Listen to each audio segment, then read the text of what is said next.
We are going to be reading today about Amelia Earhart. You might have heard of her name sometime. She was a very famous pilot from many years ago.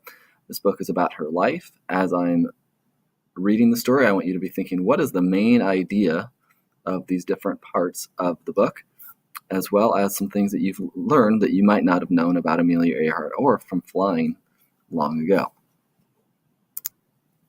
Amelia Earhart was born in Atchison, Kansas on July 24, 1897.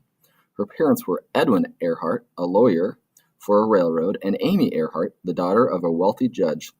In 1900, the Earharts had a second daughter, Muriel. Amelia was not a quiet schoolgirl. She threw mud balls, jumped over fences, played baseball and football, and shot her own .22 rifle to rid the family's farm of rats. When she was 7, she made her own roller coaster, using fence rails and a pair of old roller skates. Although other girls there wore long, ruffled dresses, Amelia and Muriel Earhart often wore loose-fitting pants called bloomers. The Earhart's girls' behavior was shocking to some people, but Amelia wrote later, "Some elders have to be shocked for everybody's good, now and then." Amelia was 11 years old when she first saw an airplane. It was 1908, 5 years after the Wright brothers made their first successful flight. Amelia wrote later that at the time she thought it was just a thing of rusty wire and wood, not at all interesting. After high school, Amelia went to Ognott School in Pennsylvania. Amelia was tall and thin. In a letter to her parents from school, she drew a sketch of herself dressed in a suit with a pleated skirt and wrote, "I look like a broomstick wrapped round and round." And she wrote, "Did I tell you I have a reputation for brains?"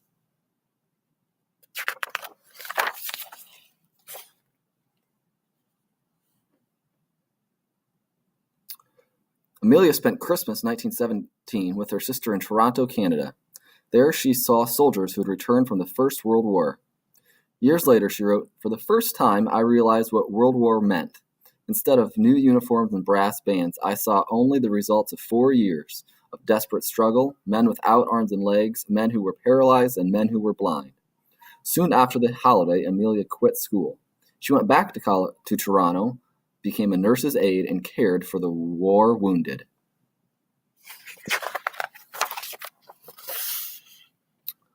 While Amelia was in Toronto, she went to a nearby airfield and had another look at airplanes. Some years later, she explained that though I had seen one or two at county fairs before, I now saw many of them. I hung around in my spare time and absorbed all I could. After the war, Amelia studied automobile engine repair.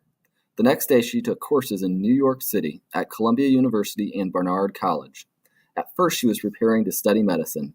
Later, she decided to do medical research.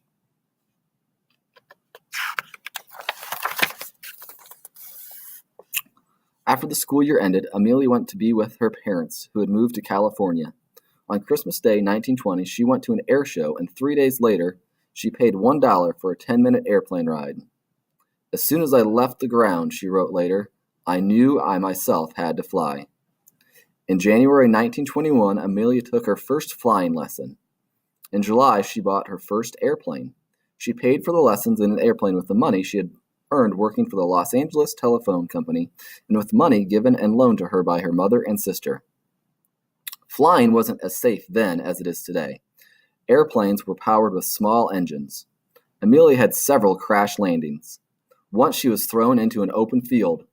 Another time, her airplane turned over in heavy rain and Amelia, held in by her safety belt, hung upside down.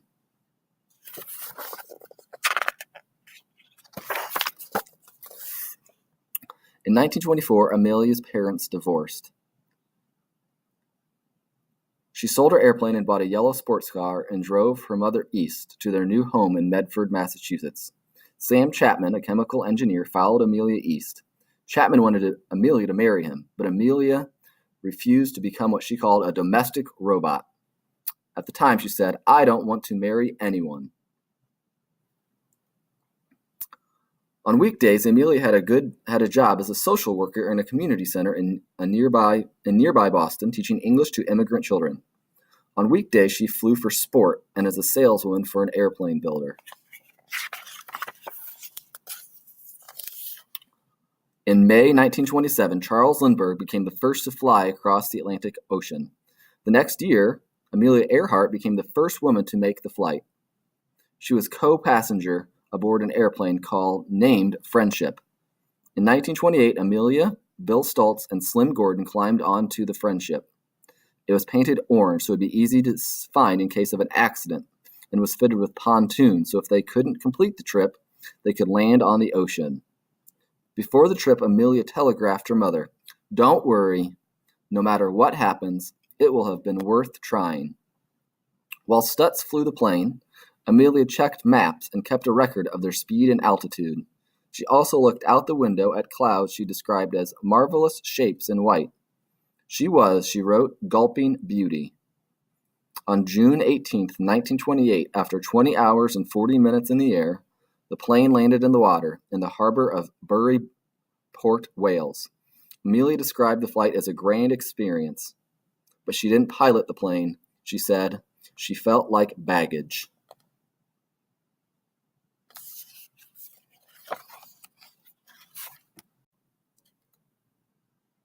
When the three flyers returned to New York, they were given keys to the city. They were driven in open cars in a parade down Broadway.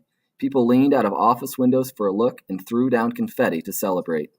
Amelia Earhart was the first woman to fly across the Atlantic Ocean. She was an American heroine. Amelia wrote a book and newspaper and magazine articles. She gave lectures and allowed her name to be used on luggage, clothing, stationery, and in advertisements. In her speeches, she spoke against war and for the rights of women. Her schedule and endorsements were managed by her book publisher, George Putnam. On February 7, 1931, Putnam became more than her publisher. He became her husband. Earlier in the next year, at breakfast, Amelia told him she wanted to fly across the Atlantic Ocean again. This time, she would pilot the airplane. She would go alone. Amelia Earhart took off in a red and gold single-engine airplane from Harbor Grease, Newfoundland on May 20, 1932. She flew through strong winds, heavy rains, and thick clouds, often with the wings and windshield of her airplane covered with slush and ice, until she landed the next afternoon in the pasture in Londonderry, Northern Ireland. She said later that her landing frightened all the cows in the neighborhood. "Have you come far?" the first person to see her asked. "From America," Amelia told him. "Have you now?" the man said, not sure he could believe her. With this flight, Amelia Earhart became the very first woman and just the second person after Charles Lindbergh to fly alone across the Atlantic Ocean. She became one of the most celebrated people of her time. In June, President Herbert Hoover presented her with a gold medal, one of many awards she received for her great achievement. He called her a pioneering woman. Amelia Earhart said she had just hoped her flight has meant something to women in aviation. It did. Amelia Earhart's many daring adventures meant a lot to women in all fields. Amelia Earhart had other flying adventures. In 1935, she became the first to fly from Hawaii to California. With that flight, she also became the first to fly alone across both the Atlantic and Pacific Oceans. In April, she became the first to fly alone from Los Angeles to Mexico City. In 1937, she planned to fly around the world. When she was told the flight was dangerous, Amelia said, "I've wanted to do this flight for a long time. If I should pop off, it will be doing the thing that I've always wanted to do." On June 1st, 1937, Amelia Earhart and her navigator, Fred Noonan, began the trip. They flew from Miami, Florida to San Juan, Puerto Rico. They flew to South America, then to Africa, India, Burma, Thailand, Singapore, Indonesia, Australia, and New Guinea. They had gone more than 3/4 around the world. On July 2nd, they took off from Lae, New Guinea for Howland Island, a tiny island in the vast Pacific Ocean. They never made it. Amelia Earhart and Fred Noonan disappeared somewhere in the Pacific Ocean. There was an enormous search, but they were never found. Before she was lost, Amelia wrote to her husband, "I am quite aware of the hazards.